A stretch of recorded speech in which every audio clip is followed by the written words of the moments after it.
تو میرے نبی پاک نے فرمایا تو رب کے بارے میں جیسا گمان کرے گا اللہ بھی تیرے لیے ویسا ہی بن جائے گا، اللہ ویسا بن کے تجھے نوازے گا۔ اگر تیرا یہ ذہن بن جائے نا کہ جو اللہ مجھے دے گا وہ مجھے ہی دے گا، تو اللہ تبارک و تعالیٰ سب سے بڑھ کر تجھے ہی عطا فرمائے گا۔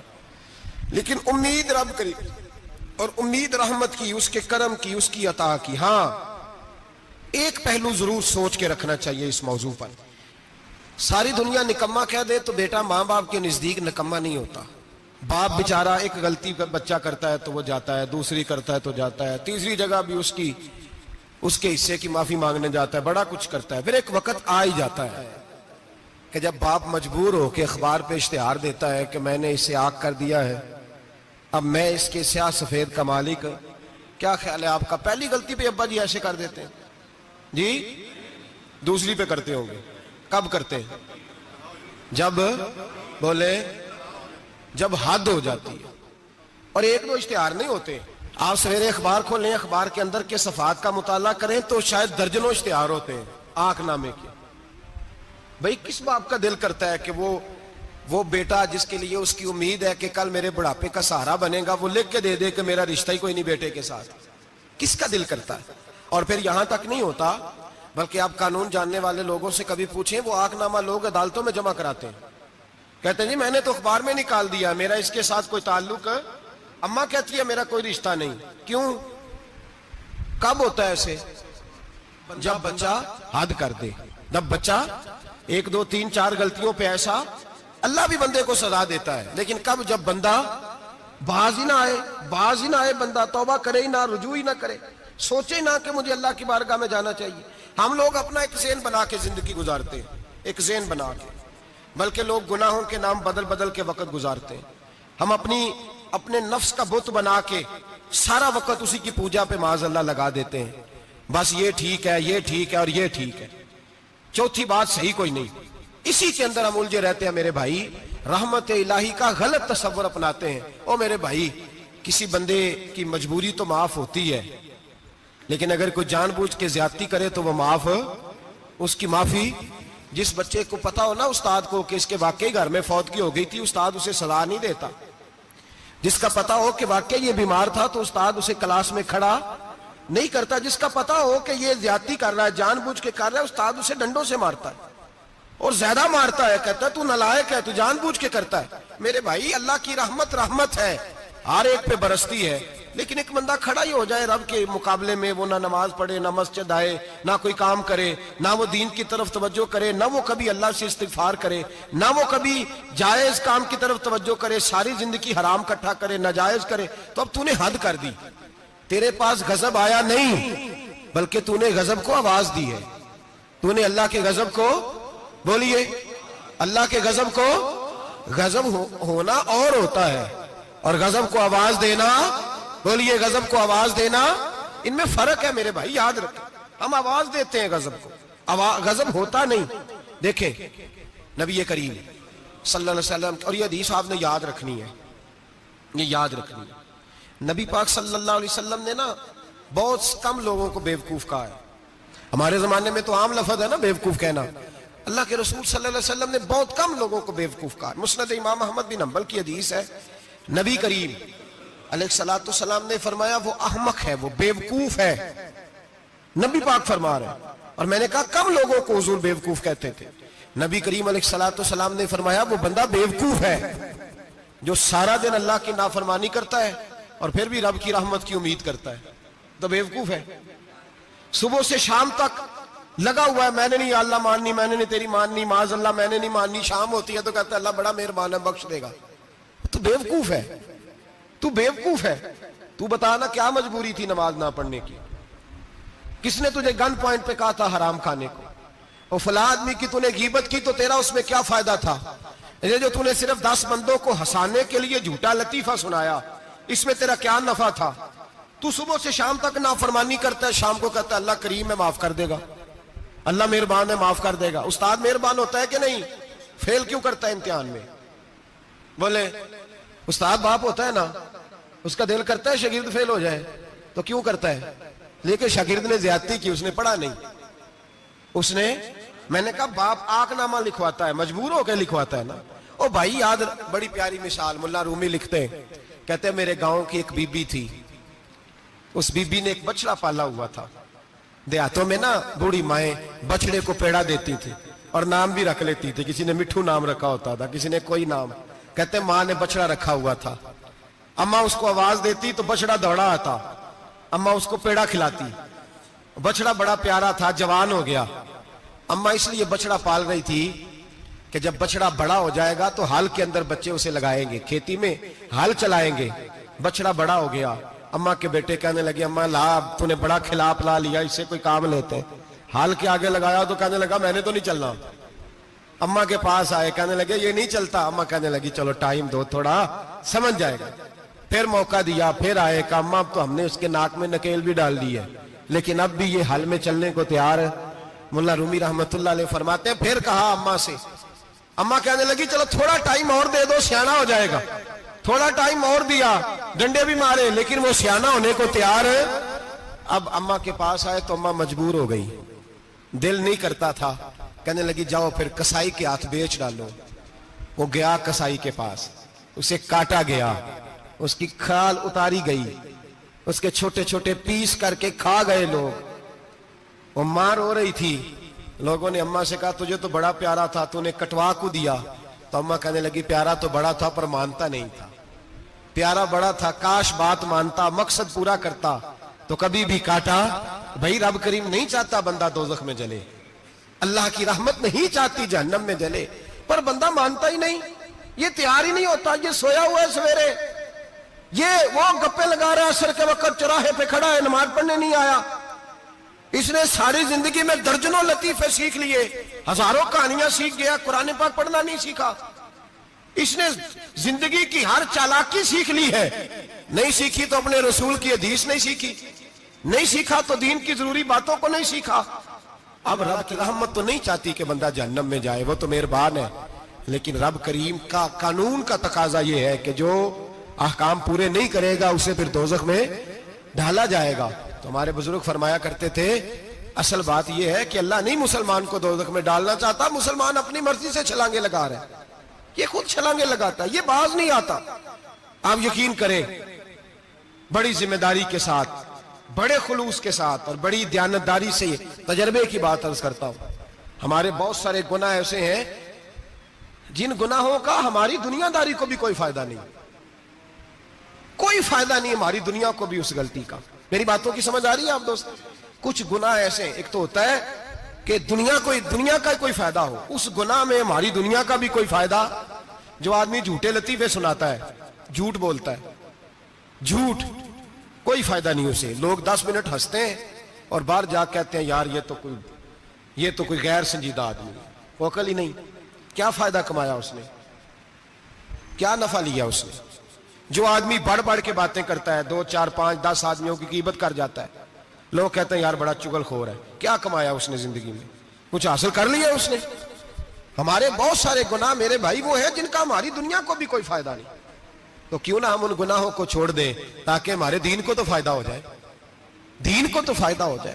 صرف زبان کے ذائقے ہیں، کچھ دیر کے لیے ہماری طبیعت کے تقاضے ہیں، 10 منٹ کی مسکراہٹ ہے جس کے لیے ہم اللہ تبارک و تعالیٰ کا قانون توڑتے پھر جا رہا ہوں۔ میرے حبیب کریم علیہ السلام نے مسلمان کو کہا ہے کہ تیرا رب تو چاہتا ہے کہ بس تو آ جا، وہ تجھ پہ رحمت نازل کر دے گا۔